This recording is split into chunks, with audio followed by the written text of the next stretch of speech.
सो है गाइस, इस वीडियो में हम टॉप एमसीक्यूज़ को देखेंगे जो कि यूपीएससी, स्टेट पीएससी, बाकी जो भी हमारे एग्जामिनेशंस होते हैं जैसे कि एसएससी है, एनडीए है, बैंकिंग है, इन एग्ज़ाम्स के लिए ये एमसीक्यूज़ बहुत ही इम्पॉर्टेंट होने वाले हैं। नाउ बढ़ते हैं आगे, लेकिन आगे बढ़ने से पहले आपसे रिक्वेस्ट है प्लीज़ वीडियो को लाइक करना और चैनल को सब्सक्राइब करना। Now question number 1, in the context of computing software, which of the following is not an operating system? Computing software के कंटेक्स्ट में कौन सा एक ऐसा ऑप्शन है जो कि ऑपरेटिंग सिस्टम नहीं है? एंड्रॉयड, बी आईओएस, सी विंडोज़, डी माइक्रोसॉफ्ट। इसका सही आंसर क्या हो सकता है? इसका सही आंसर है ऑप्शन बी आईओएस। आईओएस जो है ये एप्पल के लिए है, न कि कंप्यूटिंग सॉफ्टवेयर के लिए। ठीक। Question number 2, consider the following statement about the particulate matter. Particulate matter के कंटेक्स्ट में कौन से स्टेटमेंट्स करेक्ट हैं? ठीक है। Mixture of solid and liquid droplets found in the air. क्या पार्टिकुलेट मैटर जो हैं ये मिक्सचर हैं सॉलिड और लिक्विड ड्रॉपलेट्स के जो कि एयर में पाए जाते हैं?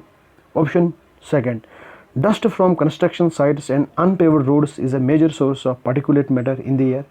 क्या कंस्ट्रक्शन साइट्स और अनपेवर्ड रोड्स जो हैं ये मेजर सोर्सेस हैं पार्टिकुलर मैटर के हमारी एयर में? Option third, our exposure to particulate matter can lead to respiratory disorders.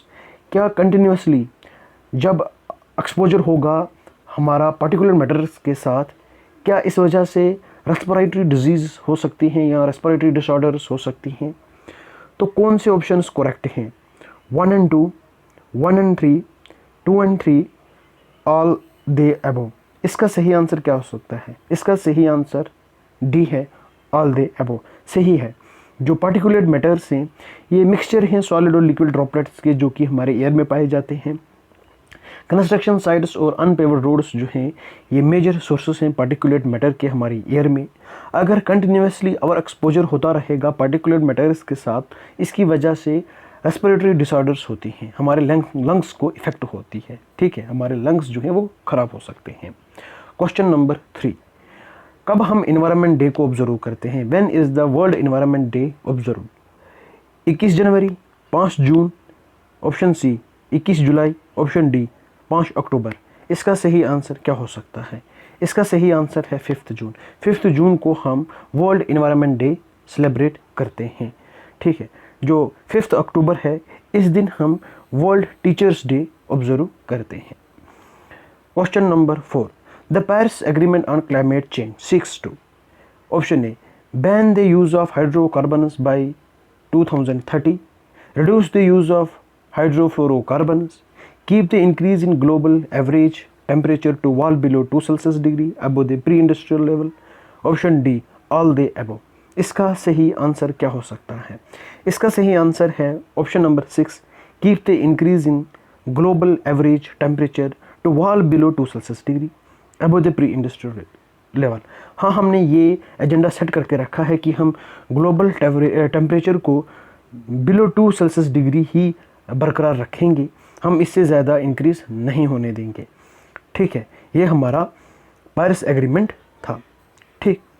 Question number 5, the 4th Buddhist council was held in Kashmir under the leadership of. किसकी leadership के under 4th Buddhist council जो कश्मीर में हुआ था? ए Ashoka, B Bindusara, C कनौल, D Kanishka.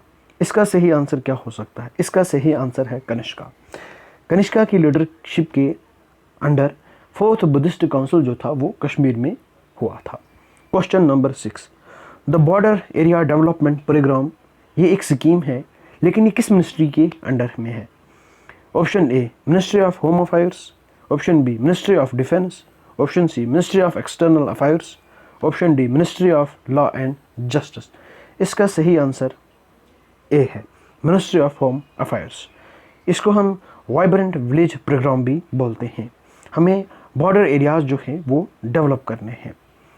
Question number 7, which of the following is a renewable source of energy? Option A natural gas, option B wind energy, option C petroleum, option D nuclear energy. इसका सही answer क्या हो सकता है? इसका सही answer है wind energy. Renewable energies वो एनर्जीज़ होती हैं जो कि दोबारा से दोबारा बनती रहेंगी, रीजनरेट होती रहेंगी। और नॉन रिन्यूएबल एनर्जीज़ वो हैं जो कि एग्जॉस्ट हो जाती हैं, जैसे कि पेट्रोलियम है, जैसे कि न्यूक्लियर एनर्जी और नेचुरल गैस है। Question number 8, light year is the measure of. Light year को हम किस चीज़ को मेजर करने के लिए यूज़ करते हैं? Option A time, option B distance, option C speed, option D luminosity. इसका सही आंसर क्या हो सकता है? इसका सही आंसर है डिस्टेंस। लाइट ईयर को हम डिस्टेंस मेजर करने के लिए यूज़ करते हैं। हम ये कहते हैं कि एक गैलेक्सी दूसरी गैलेक्सी से कितनी लाइट ईयर दूर है, या हम ये कहते हैं एक एस्ट्रॉयड कितना दूर है हमारी अर्थ से, कितने लाइट ईयर दूर है हमारी अर्थ से, एक स्टार कितने लाइट ईयर दूर है हमारी अर्थ से। तो हम लाइट ईयर को यूज़ करते हैं डिस्टेंस मेजर करने के लिए। द मैकमोहन लाइन, ये एक लाइन है इंडिया और किस कंट्री के रिलेशन के कंटेक्स्ट में? India Nepal, India Pakistan, India Bangladesh, India China. इसका सही आंसर है इंडिया चाइना। ऑप्शन डी इसका सही आंसर है। ये बहुत ही इंपॉर्टेंट क्वेश्चन है, इसको हर एक एग्ज़ाम में पूछा जाता है। ठीक, अनी बेसेंट ने एक होम रूल लीग बनाया था इंडिया में, ये किस कंट्री के बेसिड पे बनाया था? किस कंट्री के होम रूल मूवमेंट की बेसिड पे बनाया था? A Ireland, B Scotland, C England, D Wales. इसका सही आंसर ए है आयरलैंड। आयरलैंड की होम रूल मूवमेंट की बेस पे इसने होम रूल लीग बनाया था इंडिया में। आई होप आपको ये वीडियो पसंद आई होगी। प्लीज़ वीडियो को लाइक करना और चैनल को सब्सक्राइब करना। Take care and